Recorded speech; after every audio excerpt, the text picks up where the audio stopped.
Hello everyone, so again welcome to my channel. तो यहाँ पे हम आपके लिए लाए हैं पाठ्य क्वेश्चन नंबर 8। और यहाँ पे हमारा जो प्रकरण है वो है पत्ती। ठीक है, और ये जो सब्जेक्ट है वो है जीव विज्ञान यानी बायोलॉजी का। तो सबसे पहले दिनांक, विषय, प्रकरण, कक्षा कालांश अवधि डालते हैं और प्रकरण को अंडरलाइन करते हैं जैसे कि हमने आपको हमेशा बताया है। तो सामान्य उद्देश्य पूर्ववत है, यानी कि जो हम पहले सामान्य उद्देश्य पूरा एक्सप्लेन करके लिख चुके हैं वही उद्देश्य हैं। विशिष्ट उद्देश्य में यहाँ पे हमने 5 उद्देश्य लिखे हैं। जैसे ज्ञानात्मक में, तो ज्ञानात्मक में क्या होगा, छात्राएं पत्ती की समान जानकारी प्राप्त कर सकेंगी। बोधात्मक में छात्राएं पत्ती की व्याख्या कर सकेंगी। प्रयोगात्मक में छात्राएं विभिन्न पत्तियों के प्रकारों की पहचान कर सकेंगी। कौशलात्मक में छात्राएं पत्तियों की संरचना को चार्ट के माध्यम से दिखा सकेंगी। और रुचात्मक में छात्राएं पत्ती के अध्ययन में रुचि ले सकेंगी। सहायक सामग्री यहाँ पे चार्ट बनाएंगे और कक्षा प्रयोगी सामग्री होगी। उसके अलावा यहाँ पे हम एक जो पत्ती होगी उसको भी सहायक सामग्री के रूप में यूज़ कर सकते हैं। पूर्व ज्ञान में छात्राओं को विभिन्न पौधों के विभिन्न भागों की सामान्य जानकारी है। और पाठ संगठन हो गया।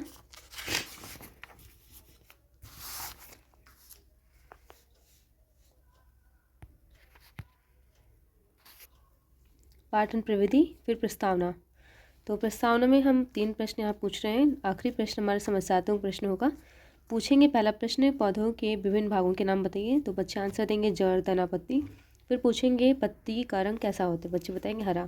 फिर पूछेंगे पत्ती की संरचना से आप क्या समझते हैं, तो बच्चे इसका आंसर नहीं कर पाएंगे। तो हमारा ये समस्यात्मक प्रश्न होगा। फिर समस्यात्मक प्रश्न का आंसर देते हुए अपना उद्देश्य कथन लिखेंगे।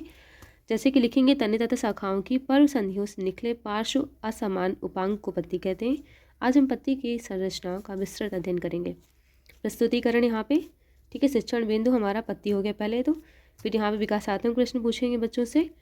और जैसे यहाँ हमने प्रश्न पूछ लिया, पौधों में प्रकाश संश्लेषण की क्रिया संपन्न होती है, की क्रिया कहाँ संपन्न होती है, ठीक है। तो बच्चे आंसर देंगे पत्ती में संपन्न होती है। फिर ये हमारा प्रश्नोत्तर विधि, एक्सप्लेन करेंगे इसको। फिर हमारा दूसरा जो टीचिंग पॉइंट होगा वो होगा पत्ती प्लेट।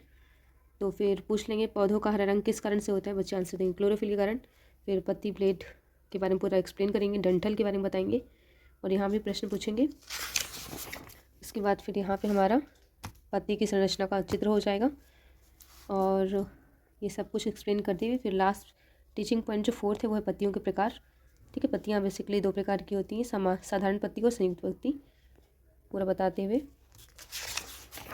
फिर यहाँ पे हमारे बोध प्रश्न आएंगे। ठीक है, बोध प्रश्न के साथ साथ हम अपना सैमपट सारांश लिखेंगे। ठीक, तो सैमपट सारांश में सेम यही चीज़ आती है। दिनांक, विषय, प्रकरण, कक्षा कालांश अवधि और पत्ती की डिफिनेशन आ जाएगी, पत्ती के भाग आ जाएंगे, पत्ती ब्लेड और डंठल, पत्ती के प्रकार आ जाएंगे, साधारण पत्ती, संयुक्त पत्ती और उसके एग्जाम्पल्स आ जाएंगे। और इस टॉपिक को पढ़ाते समय आप जो पत्ती है ना, अमरूद की पत्ती, मटर की पत्ती, इन सब का यूज़ कर सकती हैं तो ज़्यादा अच्छे से बच्चे समझ पाएंगे और सही भी रहता है ये। चलिए अब निरीक्षण कार्य देखेंगे। तो फिर छात्राध्यापिका छात्राओं को सैमपट सारांश उतारने का निर्देश देकर संपूर्ण कक्षा का निरीक्षण करेंगे। पुनरावृत्ति प्रश्न पूछ लेंगे, रिक्त स्थान भरिए, प्रश्नों के उत्तर दीजिए और गृह कार्य देकर अपनी पाठ्य योजना को समाप्त करेंगे। जैसे कि पत्ती की संरचना बनाकर मुख्य भागों का वर्णन कीजिए। तो आपको ये पाठ्य योजना कैसे लगी कमेंट करके जरूर बताइए। कोई भी क्वेश्चन है तो आप कमेंट करके पूछ सकते हैं। मिलते हैं नेक्स्ट वीडियो में, तब तक के लिए गुड बाय।